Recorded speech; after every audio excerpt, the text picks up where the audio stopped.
ज्ञानाञ्जनशलाकया चक्षुरोन्मीलितं येन तस्मै श्रीगुरवे नमः। ಪ್ರಾತಸ್ಮರಣೀಯ ಪೂಜ್ಯಪಾದ ಸಮರ್ಥ ಸದ್ಗುರುಗಳನ್ನು ಸ್ಮರಣೆ ಮಾಡಿಕೊಂಡು ಮಾರ್ಯಾಳ ಗ್ರಾಮದ ಆರಾಧ್ಯ ದೇವರು ಸೋಮಲಿಂಗೇಶ್ವರನಲ್ಲಿ ಭಕ್ತಿಯ ಪ್ರಣಾಮಗಳನ್ನು ಸಮರ್ಪಿಸಿ 11 ವರ್ಷಗಳಿಂದ ನಡೆದುಕೊಂಡು ಬಂದಿರುವಂತಹ ಈ ಸತ್ಸಂಗ ಸಮಾವೇಶದ ಈ ವರ್ಷದ 4ನೇ ದಿವಸದ ಕಾರ್ಯಕ್ರಮದ 5 ದಿನಗಳವರೆಗೆ ನಡೆದಿರತಕ್ಕಂತಹ ಕಾರ್ಯಕ್ರಮದಲ್ಲಿ ದಿವ್ಯ ಸಾನ್ನಿಧ್ಯವನ್ನು ವಹಿಸಿಕೊಂಡು ನಮ್ಮೆಲ್ಲರಿಗೆ ಆಶೀರ್ವಾಣಿಯನ್ನು ದರ್ಶನಾಶೀರ್ವಾದವನ್ನು ಕರುಣಿಸಿರುವಂತಹ ಪೂಜ್ಯಪಾದ ನೂಲು ಸುರಗೀಶ್ವರ ಮಠದ ಪೂಜ್ಯರಾಗಿರುವಂತಹ ಷಟಸ್ಥಲ ಬ್ರಹ್ಮಿ ಗುರುಸಿದ್ದೇಶ್ವರ ಶಿವಾಚಾರ್ಯ ಮಹಾಸ್ವಾಮಿಗಳವರ ಶ್ರೀಪಾದಗಳಿಗೆ ಭಕ್ತಿಯ ಪ್ರಣಾಮಗಳನ್ನು ಸಮರ್ಪಣೆ ಮಾಡಿ, ಬಹಳ ವರ್ಷಗಳಿಂದ ನಮ್ಮ ಜೊತೆಗೆ ಈ ಊರಲ್ಲಿ ಈ ಸತ್ಸಂಗದಲ್ಲಿ 5 ದಿನಗಳವರೆಗೂ ಕೂಡ ನಮ್ಮ ಜೊತೆಗೇ ಇದ್ದು ನಮ್ಮನ್ನು ಎಲ್ಲರನ್ನೂ ಕೂಡ ಆನಂದವಾಗಿ ಸಂತೋಷವಾಗಿ 5 ದಿನಗಳವರೆಗೆ ಎಲ್ಲವನ್ನೂ ಮರೆತು, ನೀವು ಮರೆತು, ನಾವು ಮರೆತು ಈ ಒಂದು ಸ್ಥಾನದಲ್ಲಿ ಕೂತ್ಕೊಂಡು ಆನಂದವಾಗಿ ಕಾಲ ಕಳೆಯತಕ್ಕಂತಹ ನಮ್ಮೆಲ್ಲರಿಗೂ ಕೂಡ ಉಪದೇಶದ ಜೊತೆಗೆ ಒಂದಿಷ್ಟು ಆನಂದದಾಯಕವಾಗಿರ್ತಕ್ಕಂಥ ಮಾತುಗಳನ್ನು ಆಡ್ತಕ್ಕಂತಹ ಪೂಜ್ಯಪಾದ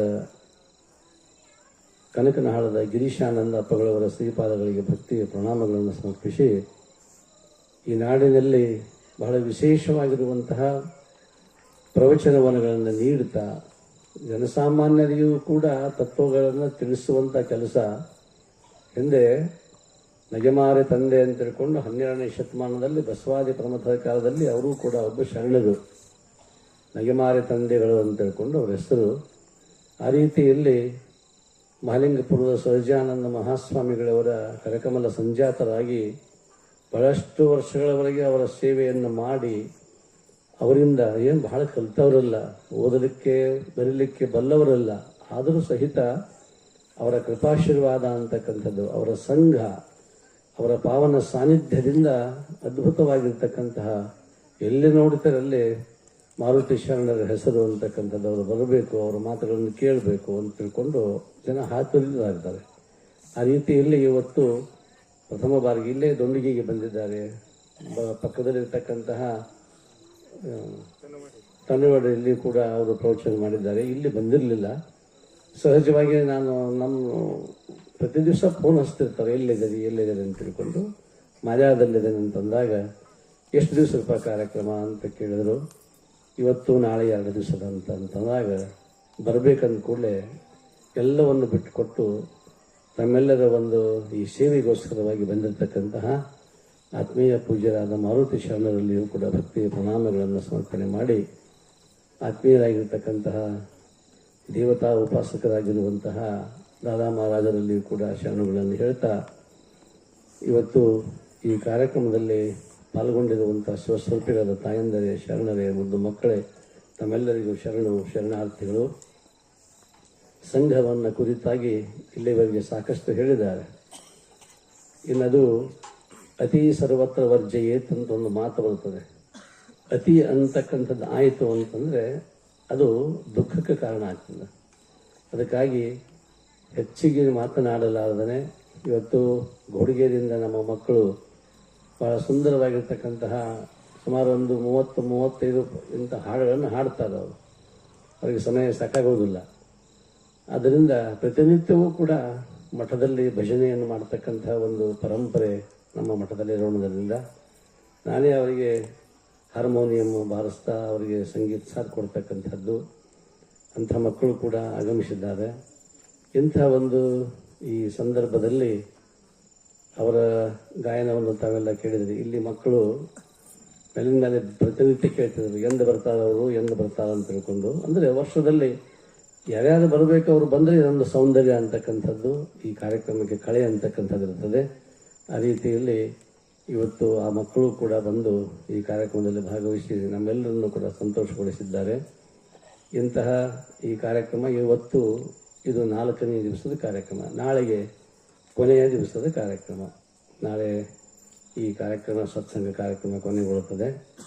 ಸಂಘ ಅನ್ನುವಂಥದ್ದು ಎಷ್ಟು ಅದ್ಭುತವಾಗಿರ್ತಕ್ಕಂಥದ್ದು, ಎಂಥವರನ್ನೂ ಕೂಡ ಬಹಳ ಅಪ್ಪವ್ರು ಮಾತಾಡೋದಿದ್ರು. ಇವತ್ತು ಏನು ಮಾತಾಡಬೇಕಂತ ತಿಳ್ಕೊಂಡು ಎಲ್ಲವನ್ನು ಮಾಡ್ಕೊಂಡಿದ್ರು. ಆದರೆ ನಿಮ್ಮನ್ನೆಲ್ಲ ನೋಡಿ ಅವ್ರಿಗೆ ಅನ್ನಿಸ್ತು, ಇಷ್ಟೆಲ್ಲ ಹೇಳಿದಾಗ ಇನ್ನು ನಾವು ಮಾಡೋದು ಏನು ಮಾತಾಡೋದು ಬೇಡ, ಇನ್ನು ಎದುರು ಸಂಘ ಮಾಡಬೇಕಂದ್ರೆ ಪ್ರಸಾದದ ಸಂಘ ಮಾಡ್ಬೇಕಾಗಿತ್ತು ಇವೆಲ್ಲ ಈಗ ಅಲ್ಲ. ಪ್ರಸಾದದ ಸಂಘ, ಪ್ರಸಾದೇ ಸರ್ವ ದುಃಖಾನಾಂ ಹಾನಿರಶ್ಯೋಪಜಾಯತೆ ಅನ್ನೋ ಹಾಗೆ ಇವತ್ತು ಈ ಕಾರ್ಯಕ್ರಮವನ್ನು ಅಪ್ಪವರು ಬಹಳ ನಮ್ಮ ಜೊತೆಗೆ ಕೂಡಿದಾಗಿಂದ ಏನೋ ಹಾಲು ಜೇನು ಬೆರೆಸಿದ ಹಾಗೆ ಇರ್ತಕ್ಕಂಥ ಒಂದು ಸಂಬಂಧ ಅಂತಕ್ಕಂಥದ್ದು. ಬಹಳ ದೊಡ್ಡವರದಾದ, ಬಹಳ ದೊಡ್ಡವರು. ಗುಣಃ ಪೂಜಾ ಸ್ಥಾನಂ ಗುಣಿಶೋನ ಚಲಿಂಗಂ ನ ವಯಃ ಅಂತ ಹೇಳ್ಕೊಂಡು ಹೇಳ್ತಾರೆ. ಗುಣಗಳು ಬಹಳ ದೊಡ್ಡದು. ಯಾಕಂತಂದ್ರೆ ಶ್ರೀಶೈಲದಲ್ಲಿ 13-14 ವರ್ಷಗಳವರೆಗೆ ಮೊದಲಿನ ಜಗದ್ಗುರು ಉಮಾಪತಿ ಮಹಾಸ್ವಾಮಿಗಳಂತ ಇದ್ದರು. ಅವರು ಸೇವೆಯನ್ನು ಮಾಡಿರ್ತಕ್ಕಂಥವ್ರು ಅವರು. ಆದ್ದರಿಂದ ಏನೂ ಕಲ್ತವರಿಲ್ಲ, ಶಾಲೆಯನ್ನು ಬಹಳ ಕಲ್ತವರೇ ಇಲ್ಲ. ಆದರೆ ಅವರೇ ನಿದರ್ಶನ ಇವತ್ತಿನ ದಿವಸ 14 ವರ್ಷ ಗುರುಗಳ ಸೇವೆಯನ್ನು ಮಾಡಿ ಮಾಡಿ ಮಾಡಿ ಮಾಡಿ ಆ ಗುರುಸ್ಥಾನಕ್ಕೆ ಸಮರ್ಥರಾಗಿರ್ತಕ್ಕಂಥವರು ಪೂಜ್ಯರಾಗಿರ್ತಕ್ಕಂಥ ಗುರುಸಿದ್ದೇಶ್ವರ ಸ್ವಾಮಿಗಳವರು. ಈ ಕಡೆ ಇವರು ಹಿಂಗ, ಇವರು ಹಿಂಗ. ಮಾಲಿಂಗಪುರದಲ್ಲಿ ಸಹಜಾನಂದ ಸ್ವಾಮಿಗಳು ಸೇವಾ ಮಾಡಿ ಮಾಡಿ ಶಾಸ್ತ್ರ ಕಲಿತರು. ಓದಕ್ಕೆ ಬರಂಗಿಲ್ಲ, ಬರೆಯಕ್ಕೆ ಬರಂಗಿಲ್ಲ, ಸುಮ್ಮನೆ ಒಂಥರ. ಹೀಗೆ ಸಂಘ ಎಷ್ಟು ಇದೆ, ಹೊರಗೆ ಯಾವುದೋ ಇತಿಹಾಸ ಪುರಾಣಗಳು ಬೇಕಾಗಿಲ್ಲ ನಮಗೆ, ನಮ್ಮ ಮಧ್ಯದಲ್ಲೇ ಇರತಕ್ಕಂತಹವುಗಳು. ಆದ್ದರಿಂದ ಇವತ್ತು ಆ ಸಂಘವನ್ನು ಮಾಡೋದ್ರಿಂದ ಏನು ಆಗುತ್ತೆ ಅಂತಕ್ಕಂಥದ್ದಕ್ಕೆ ಇಬ್ಬರು ಮಹಾತ್ಮರು ಇಲ್ಲಿ ಕೂತಿದ್ದಾರೆ. ಎಂತಹವರ ಸಂಘವನ್ನು ನಾವು ಕೂಡ ಮಾಡಿದ್ವಿ ಅಂತಂದ್ರೆ ನಾವು ಅವರಂತ ಆಗಲಿಕ್ಕೆ ಸಾಧ್ಯತೆ. ಆ ಕಾರಣದಿಂದನೇ ಸತ್ಸಂಗ ಸಮಾವೇಶ ಅಂತ ನಾವು ಹೆಸರಿಟ್ಟಿವಿ. ಈ ವೇದಿಕೆಗೆ ಯಾವಾಗಲೂ ಕೂಡ ನಡೀಬೇಕು. ಇದು 11 ವರ್ಷ ನಡೀತು. ನಮಗೇನು ಗುರುತಿಲ್ಲಾರ್ದಂಗೆ ಹೋಗಿಬಿಡಿತು. ವರ್ಷ ಮಹತ್ವದಲ್ಲ, ನಾವು ಎಷ್ಟು ದಿವಸಗಳವರೆಗೆ ಈ ಸತ್ಸಂಗ ಮಾಡ್ತೇವಲ್ಲ, ವರ್ಷದ ಲೆಕ್ಕ ಹಾಕೋದು ಬೇಡ ನಾವು. ಯಾಕಂತಂದ್ರೆ ವರ್ಷ ಕಾಲ ಕ್ರೀಡಿತಿ ಗಚ್ಚತಿ ಆಯು ತದಪಿನ ಮುಂಚತಿ ಆಶಾ ವಾಯು ಅಂತ ಹೇಳ್ಕೊಂಡು ಶಂಕರಾಚಾರ್ಯ ಹೇಳ್ತಾರೆ. ಆ ಕಡೆ ನೋಡುವ ಹಾಗಿಲ್ಲ. ಎಷ್ಟು ದಿವಸ, ಈ 5 ದಿವಸ ಇಡೀ ಒಂದು ವರ್ಷದವರೆಗೆ ಈ 5 ದಿವಸ ಕೆಲಸ ಮಾಡ್ತಾವೆ. ನಿಮಗೆ ವಿಚಾರ ಮಾಡ್ಕೋದು ನಾವು ಇಡೀ ಇದು ವರ್ಷ ತುಂಬಲು ಕೂಡ ಇಲ್ಲಿ ಏನು ಹೇಳಿರ್ತದೆ ಇದನ್ನ ಮನಸ್ಸಿನಾಗ ಇಟ್ಟುಕೊಂಡು ಇನ್ನು ಮತ್ತೆ ಒಂದು ದಿವಸ ಈಗ ನಾಳೆಗೆ ಮುಗಿತು ಅಂತ ತಿಳ್ಕೋರಿ, ನಾಡದಿಂದ ಪ್ರಾರಂಭ ಮಾಡ್ತಾರೆ, ಮತ್ತೆ ಮುಂದಿನ ವರ್ಷ ಬರ್ತಾರೆ, ಮತ್ತೆ ಮುಂದಿನ ವರ್ಷ ಬರ್ತಾರೆ, ಮತ್ತೆ ಬರ್ತಾರೆ ಅಂತ ತಿಳ್ಕೊಂಡು ನಿರೀಕ್ಷೆ ಅಂತಕ್ಕಂಥದ್ದು ಇರ್ತದೆ. ಅಷ್ಟು ಆನಂದ ಅಂತಕ್ಕಂಥದ್ದು. ಅದಕ್ಕಾಗಿಯೇ ಸತ್ಸಂಗದಲ್ಲಿ ಇರ್ತಕ್ಕಂಥ ಆನಂದ ಇನ್ನು ಯಾವುದರಲ್ಲೂ ಕೂಡ ಇರ್ಲಿಕ್ಕೆ ಸಾಧ್ಯ ಇಲ್ಲ. ಬೇಕಾದಂಥ ಅಷ್ಟೈಶ್ವರ್ಯಗಳು ಇದ್ರೂ ಕೂಡ ಈ ಒಂದು ಮಹಾಬಲೇಶ್ವರ ಹೌದಿಲ್ರಿ, ಎಷ್ಟು ಆನಂದ ಅಂತಕ್ಕಂಥದ್ದು. ನಿಮಗೆ ಬೇಕಾದಷ್ಟು ದುಡ್ಡು, ಸಂಪತ್ತು, ದೌಲತ್ತು, ಅಧಿಕಾರ, ಅಂತಸ್ತು ಏನು ಬೇಕಾಗಿರ್ಬೋದು, ಇದರ ಮುಂದೆ ಯಾವುದೂ ಇಲ್ಲ. ಇಲ್ಲಿ ಏನೈತಿ, ಸೋಫಾ ಐತೆ, ಏರ್ ಕಂಡೀಷನ್ ರೂಮ್ ಐತೆ, ಯಾವುದು ನಿಮಗೆ ಡಿರೋಬ್ಲೆಕ್ಸೋ ಡನ್ಲಪ್ಪೋ ಏನಾದರೂ ಐತೆ ಕೂಡ್ಲಿಕ್ಕೆ, ಅದೇ ಒಂದು ತಡಪತ್ರಿ. ಅದನ್ನು ಹಾಸ್ದಿಕ್ಕ ಸರಿ ನೆಲ ಮೇಲಾದರೂ ಕೂಡ್ತೀರಿ. ಅಂದರೆ ಸತ್ಸಂಗ ಅಂತಕ್ಕಂಥದ್ದೇ ಅದ್ಭುತವಾಗಿರ್ತಕ್ಕಂಥ ನಮ್ಮನ್ನು ಮೆತ್ತಗೆ ಮಾಡ್ತಕ್ಕಂಥದ್ದು. ಇಡೀ ನಮ್ಮ ಮತಿಯನ್ನು, ನಮ್ಮ ಬುದ್ಧಿಯನ್ನು, ನಮ್ಮ ಮನಸ್ಸನ್ನು ಮೆತ್ತಗೆ ಮಾಡ್ತಕ್ಕಂಥದ್ದು ಯಾವುದು? ಮಹಾತ್ಮರ ಮಾತುಗಳು. ಗಂಗಾ ಪಾಪಂ ಶಶಿ ತಾಪಂ ದೈನ್ಯಂ ಚ ಕಲ್ಪ ತರುರ್ ಹರೇತ್. ತಾಪಂ ಪಾಪಂ ದೈನ್ಯಂ ಚ ಹರೇತ್ ಸಾಧು ಸಮಾಗಮ. ಪಾಪ, ತಾಪ, ಬಡತನ ಎಲ್ಲವೂ ಗಂಗೆ ನಮ್ಮ ಪಾಪವನ್ನು ನಾಶ ಮಾಡ್ತಾಳಂತ. ಗಂಗಾ ನದಿ ಅಂತಕ್ಕಂಥದ್ರಲ್ಲಿ ಮುಳುಗಿ ಬಂದ್ರೆ ನಮ್ಮ ಪಾಪ ಹೋಗುತ್ತೆ ಅಂತ ತಿಳ್ಕೊಂಡು ಹೇಳ್ತಾನೆ. ಗಂಗಾ ಪಾಪಂ ಶಶಿ ತಾಪಂ, ಚಂದ್ರ ನಮ್ಮ ತಾಪವನ್ನು ಕಳೀತಾನೆ, ತಂಪನ್ನು ಉಂಟು ಮಾಡ್ತಾನೆ. ದೈನ್ಯಂಚ ಕಲ್ಪ ತರೂರ್ ಹರೇತ್, ನಮ್ಮ ದೈನ್ಯತೆಯನ್ನ ಅಥವಾ ನಮ್ಮ ಬಡತನವನ್ನು ನಿವಾರಣೆ ಮಾಡ್ತಕ್ಕಂಥದ್ದು. ಕಲ್ಪವೃಕ್ಷ ಅಂತಕ್ಕಂಥ ಒಂದು ಗಿಡ, ಅದರ ಗಿಡದ ಕೆಳಗೆ ಕೂತ್ಕೊಂಡ್ರಿ ಅಂತಂತಂದ್ರೆ ನಾವೇನು ಕಲ್ಪನೆಯನ್ನು ಮಾಡ್ತೇವೆ ಅದು ಕೊಡ್ತಕ್ಕಂಥ ಶಕ್ತಿ ಆ ಕಲ್ಪವೃಕ್ಷಕ್ಕದೆ. ಆದರೆ ಈ ಮೂರಕ್ಕಿಂತಲೂ ವಿಶಿಷ್ಟವಾಗಿರ್ತಕ್ಕಂಥ ಶಕ್ತಿ ಅವು ಯಾವುದು ಬೇಡ. ಗಂಗೆ ಬೇಡ, ಶಶಿ ಬೇಡ, ಚಂದ್ರ ಬೇಡ, ಈ ಕಲ್ಪವೃಕ್ಷವೂ ಬೇಡ, ಯಾವುದು ಬೇಡ. ಯಾರು ಎಲ್ಲಿ ಹೋಗಬೇಕು ಅಂದ್ರೆ ಹರೇತ್ ಸಾಧು ಸಮಾಗಮ. ಪಾಪಂ ತಾಪಂ ಚ ದೈನ್ಯಂ ಚ ಹರೇತ್ ಸಾಧು ಸಮಾಗಮ. ಅವು ಮೂರು ಕೂಡ ಹೋಗ್ಲಿಕ್ಕೆ ಎಲ್ಲಿ ಸಾಧ್ಯ ಅಂದ್ರೆ ಸತ್ಸಂಗ ಅಂತಕ್ಕಂಥದ್ದು, ಮಹಾತ್ಮರ ಪಾವನ ಸಾನ್ನಿಧ್ಯ ಅನ್ನುವಂಥದ್ರಲ್ಲಿ ನಾವು ಹೋದ್ವಿ ಅಂತಂತಂದ್ರೆ ಅಲ್ಲಿ ಪಾಪವೂ ತೊಳೆದು ಹೋಗ್ತದೆ, ತಣ್ಣಗೆ ಕೂಡ್ತೇವೆ. ಆ ನಂತರ ನಮ್ಮಲ್ಲಿರ್ತಕ್ಕಂಥ ಬಡತನ, ಯಾವುದು ಬಡತನ ಅಂತಕ್ಕಂಥದ್ದು ನಾವು ಹಾಗೆ ತಿಳ್ಕೊಂಡಿದ್ದೇವೆ. ಶ್ರೀಮಂತಿಕೆಯ ಈ ದುಡ್ಡು ದೌಲತ್ತು ಅಥವಾ ಭೂಮಿ ಸೀಮೆ ಧನ ಕನಕ ವಸ್ತು ವಾಹನ ಇದು ಶ್ರೀಮಂತಿಕೆ ಅಲ್ಲ. ತುಕಾರಾಮರಿಗೆ ಏನಿತ್ತು? ಯಾವ ಶ್ರೀಮಂತಿಕೆ ಇತ್ತು? ಸಾಕ್ರೆಟಿಸನಿಗೆ ಯಾವ ಶ್ರೀಮಂತಿಕೆ ಇತ್ತು? ತಿಂತಕ್ಕಂಥ ಬಡತನ ಅಂತಕ್ಕಂಥದ್ದು ಇತ್ತು. ಆದರೆ ಒಳಗ ಆಧ್ಯಾತ್ಮಿಕ ಸಂಪತ್ತು ನಿನ್ನ ಒಡವೆ ಎಂಬುದು ಜ್ಞಾನರತ್ನ. ಅಂತಪ್ಪ ಜ್ಞಾನರತ್ನವನ್ನು ನೀನು ಅಲಂಕರಿಸಿದೆಯಾದರೆ ನಿನ್ನಂಥ ಶ್ರೀಮಂತರ ಗುಹೇಶ್ವರ ಲಿಂಗದಲ್ಲಿ ಯಾರೂ ಇಲ್ಲ. ಸಂತರು ಬಡವರಿರಬಹುದು, ಹೊರಗಿನ ಭೌತಿಕವಾಗಿರ್ತಕ್ಕಂಥ ಸಂಪತ್ತಿನಿಂದ ದೃಷ್ಟಿಯಿಂದ ಬಡವರಿರಬಹುದು. ಆದರೆ ಆಂತರಿಕವಾಗಿರ್ತಕ್ಕಂಥ ಆತ್ಮಶಕ್ತಿ ಅಂತಕ್ಕಂಥದ್ದು ಬಹಳ ದೊಡ್ಡದಾಗಿರ್ತಕ್ಕಂಥದ್ದು. ಅಂಥವರ ಸಂಘವನ್ನು ನಾವು ಮಾಡಿದ್ವಿ ಅಂತಂದ್ರೆ, ಅವರ ಪಾವನ ಸಾನ್ನಿಧ್ಯದಲ್ಲಿ ಇದ್ವಿ ಅಂತಂತಂದ್ರೆ ಅಲ್ಲಿ ಪಾಪವೂ ಇಲ್ಲ, ತಾಪವೂ ಇಲ್ಲ, ಬಡತನವೂ ಇಲ್ಲ, ಶ್ರೀಮಂತಿಕೆ ಯಾವುದು ಏನೂ ಇಲ್ಲ. ನಿಸ್ಸಂದಿಗ್ಧವಾಗಿರ್ತಕ್ಕಂತಹ ನಿಸ್ತರಂಗಾಂಬುಧಿ, ಯಾವ ತರಂಗಗಳೂ ಅಲ್ಲಿ ಹೇಳಲಿಕ್ಕೆ ಸಾಧ್ಯ ಇಲ್ಲ. ಸುಖನೂ ಇಲ್ಲ, ದುಃಖನೂ ಅಂತ. ಅಂಥ ಒಂದು ಶಕ್ತಿ ಬರಲಿಕ್ಕೆ ಸಾಧ್ಯ ಅಂತಂದರೆ ಗುರುಗಳ ಪಾವನ ಸಾನ್ನಿಧ್ಯ. ಇಂಥ ಸಾನ್ನಿಧ್ಯವನ್ನು ತಾವೆಲ್ಲ ಪಡ್ಕೊಂಡು 11 ವರ್ಷಗಳವರೆಗೆ ಇಷ್ಟೊಂದು ಉಪಯೋಗವನ್ನು ತಾವೆಲ್ಲ ಮಾಡ್ಕೊಂಡಿದ್ದೀರಿ. ನಾಳೆ ಕೊನೆಯ ದಿವಸ, ನಾಳೆಯೂ ಕೂಡ ತಾವೆಲ್ಲ ಸರಿಯಾದ ಸಮಯಕ್ಕೆ ಬಂದ್ರಿ ಅಂತ ತಿಳ್ಕೊಂಡು ಹೇಳ್ತಾ ಇಷ್ಟು ಮಾತುಗಳನ್ನು ಸದ್ಗುರುಪಾದಕ್ಕೆ ಅರ್ಪಿಸಿ ಇವತ್ತಿನ ಮಾತಿಗೆ ಮಂಗಲ ಮಾಡೋಣ. ತಮ್ಮೆಲ್ಲರಿಗೂ ಶರಣಾರ್ಥಿಗಳು. ಈಗ ಒಂದು ನಿಮಿಷ ಮುಂದಿನ ಕಾರ್ಯಕ್ರಮವನ್ನು ಇವತ್ತು ಪೂಜ್ಯ ಮಾರುತಿ ಶರಣರು ಈ ವೇದಿಕೆಗೆ ಬಂದು ನಮ್ಮೆಲ್ಲರನ್ನ, ನನಗಂತೂ ಇವತ್ತು ಸಾಕಷ್ಟು ನಕ್ಕು ಯಾಕಂತಂದ್ರೆ ಪ್ರಸಂಗ ಹಂಗಿತ್ತು. ಪ್ರಸಂಗ ಹೆಂಗಿತ್ತು ಅಂತ ಅವ್ರು ಹೇಳೋದಕ್ಕೆ ನಾವು ಅಲ್ಲಿ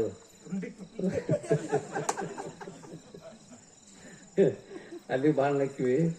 ನಮ್ಮ ಇವ್ರ ಮನೆಯಾಗೆಲ್ಲ ಪಾಟೀಲ್ ಮನೆ ಇಲ್ಲಿ ಯಾರು ಸೋಮಣ್ಣ ಪಾಟೀಲ್ ಮನೆಗೆ ಪ್ರಸಾದ ಕೊಡ್ತಿದ್ವಿ. ಪಾಪ ಅವ್ರು ನಮ್ಮ ಸಂಬಂಧ ಹುಡುಕ್ಯಾಡಿ ಸಂಕೇಶ್ವರ ಹೋಗಿ ಪುಣ್ಯ ಪಲ್ಯ ತೊಗೊಂಬಂದಾರ. ಅದು ಭಾಳ ನಮಗೆ ಇದು ಆಯ್ತು. ಇವ್ರು ಹೇಳೋದಕ್ಕೆ ಅದು ಬರೋಬ್ಬರಿ ಆಗೋದಕ್ಕೆ ಬಹಳ ಖುಷಿ ಅನ್ನಿಸ್ತು.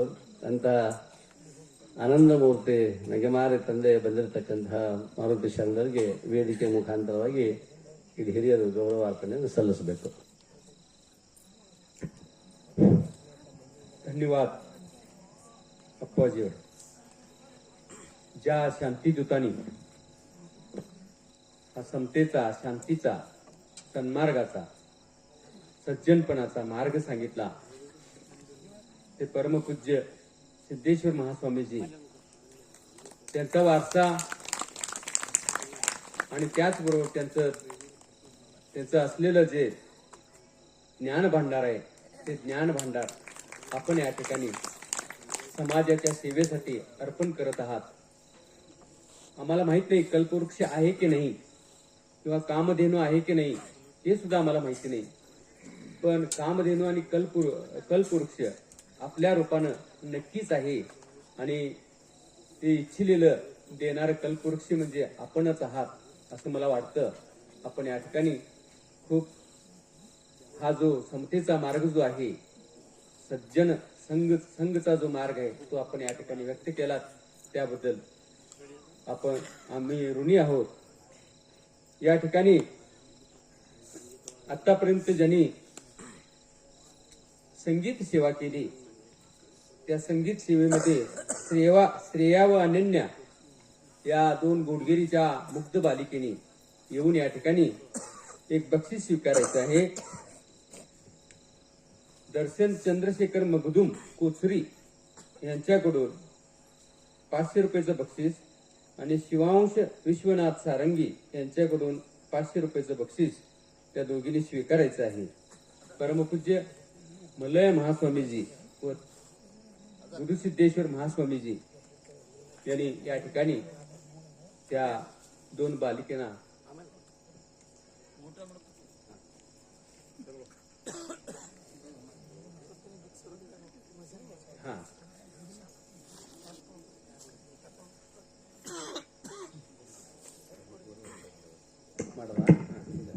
ಗೋಡ್ಗೆರೆಯ ನಮ್ಮ ಪುಟ್ಟ ಮಕ್ಕಳು 3 ಜನ.